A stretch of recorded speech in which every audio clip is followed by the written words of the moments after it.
Dinagsa naman ng libo-libong Pilipino ang Franchise Asia Expo sa Pasay City para sububok magnegosyo sa mas madali at sistematikong paraan. Hearted Molina sa balitang yan.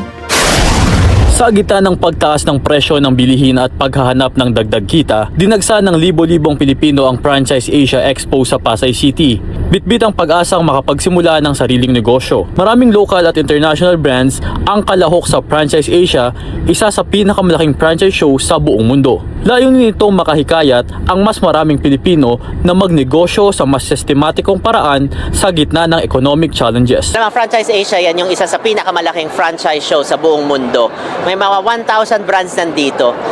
Ang goal namin is makatulong sa mga kababayan natin para magkanegosyo. Ayon sa organizers, mas mataas ang tsansa ng tagumpay sa franchising kumpara sa pagsisimula ng negosyo mula sa wala dahil may kasamang sistema at gabay. Kaya nga ang franchising has a 90% success rate.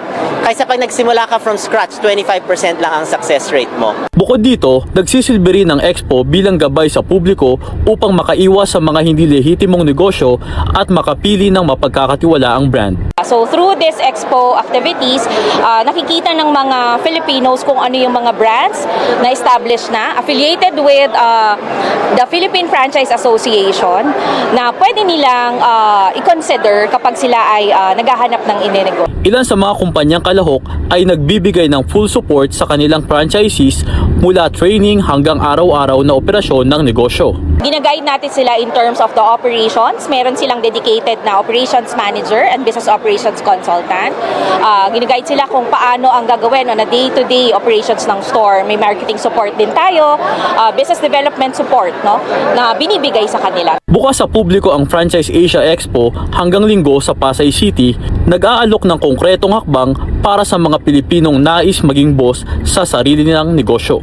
Hearted Molina para sa Mata ng Agila, matatag, matapang, matapat.